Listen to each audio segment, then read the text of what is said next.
हमारी संस्कृत भाषा की एक विशेषता है कि उसमें जो भी कोई शब्द आया है उसका कोई ना कोई अर्थ है।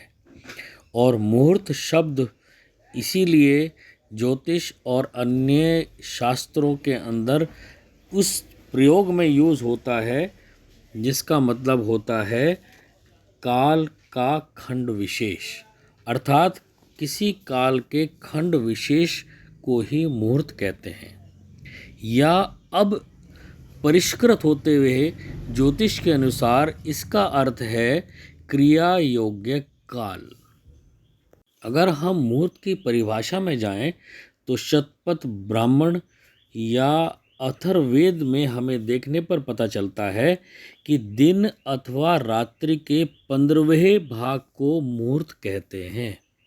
इसके अनुसार एक दिन के अंदर 30 घटी होती हैं और अगर हम इसे 15 से विभाजित करते हैं तो एक मुहूर्त का मान हुआ 2 घटी, अर्थात 2 घटी के कालखंड को मुहूर्त कहते हैं। तो मित्रों, अब बहुत आसान हो गई परिभाषा। मुहूर्त 2 घटी का एक कालखंड है जो सफल क्रिया करने में उपयुक्त काल निर्धारण का एक महत्वपूर्ण कारक है। मुहूर्त के अंदर क्रिया योग्य काल है। अब क्रिया योग्य काल हम पंचांग के द्वारा निर्धारित करते हैं। तो इस प्रकार इसकी जो वर्तमान परिभाषा है हम इस प्रकार कह सकते हैं कि तिथि, वार, नक्षत्र, करण, योग एवं लग्न, मास, संक्रांति, ग्रहण आदि विविध कारकों के द्वारा निर्धारित क्रिया योग्य काल को मुहूर्त कहते हैं। अब मित्रों, जानते हैं कि मुहूर्त कितने होते हैं? तैत्तिरीय ब्राह्मण ग्रंथ के अनुसार शुक्ल पक्ष में 30 मुहूर्त और कृष्ण पक्ष में भी 30 मुहूर्त होते हैं। इस प्रकार शुक्ल पक्ष में दिन में 15 मुहूर्त और रात्रि में शुक्ल पक्ष में भी 15 मुहूर्त होते हैं। इसी प्रकार कृष्ण पक्ष में भी ये बताए गए हैं। अब हमारे पूर्ववर्ती आचार्य महात्मा लगद ने वेदांग ज्योतिष का निर्माण किया और इसके अलावा अग्नि पुराण जैसे ग्रंथों में भी मुहूर्तों का वर्णन है। महात्मा लगद द्वारा प्रतिपादित वेदांग ज्योतिष में वेदों के 6 अंग माने गए हैं। उसमें पहला है व्याकरण, दूसरा ज्योतिष जिसको कि वेद की आँख भी माना गया है, तीसरा निरुक्त, चौथा कल्प, पांचवा शिक्षा और छठा छंद। ये 6 वेद रूपी पुरुष के अंग जिनको वेदांग माना गया है। क्योंकि रात्रि का समय शयन के लिए रखा गया है, इसलिए वेदांग ज्योतिष और पुराणों में रात्रि के जो मुहूर्त हैं उनका वर्णन नहीं किया गया है। इसलिए वेदांग ज्योतिष में भी 15 दिन के मुहूर्त और पुराणों में भी दिन के 15 मुहूर्त का ही वर्णन किया गया है, जबकि कुछ मुहूर्तों के नाम पुराणों और वेदांग ज्योतिष में भिन्न हैं। वेदांग ज्योतिष के अनुसार दिन के जो मुहूर्त हैं वो इस प्रकार हैं। पहला रौद्र, दूसरा श्वेत, तीसरा मैत्र, चौथा सारभट्ट, पांचवा सावित्र, छठा वैराग, सातवां विश्वावसु, आठवां अभिजीत, नौवां रोहिण, 10वां बल, 11वां विजय, 12वां नैश्रत, 13वां वारुण, 14वां सौम्य और 15वां भग। इसी प्रकार हमारे पुराणों में जो अग्नि पुराण में 15 मुहूर्तों के नाम हैं वो इस प्रकार हैं।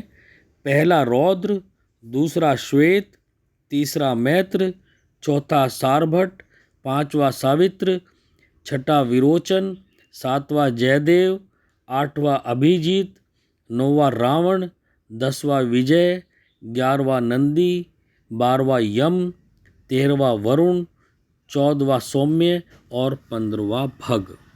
अब मित्रों, जैसे कि मैं बता चुका हूँ कि मुहूर्त शब्द का अर्थ साधारण तौर पर या आप मान सकते हैं कि किसी भी कार्य को करने योग्य जो काल है उसे मुहूर्त कहते हैं। अब इस मुहूर्त के निर्धारक तत्वों में मुख्यतः पंचांग आता है और पंचांग में तिथि, वार, नक्षत्र और करण को ही उल्लेख में लिया जाता है, जिसके आधार पर मुहूर्त का निर्धारण किया गया है। इसका अर्थ यह हुआ कि पंचांग में जो 5 अंग हैं, जैसे तिथि, वार, नक्षत्र, योग और करण, इनके आधार पर ही हम शुभ काल या अशुभ काल के निर्धारक तत्वों को एक साथ लेकर पंचांग से ही मुहूर्त का निर्माण करते हैं। अब प्रश्न यह उठता है कि हमारे अपने जीवन में इन मुहूर्तों की उपयोगिता क्या है।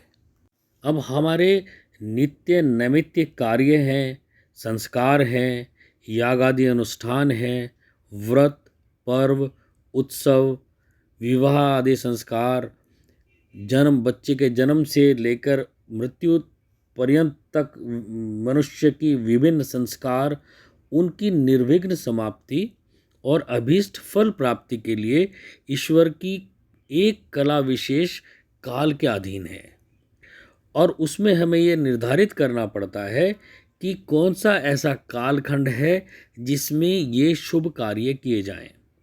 कहीं कोई ऐसा कालखंड तो नहीं है जो अशुभ हो।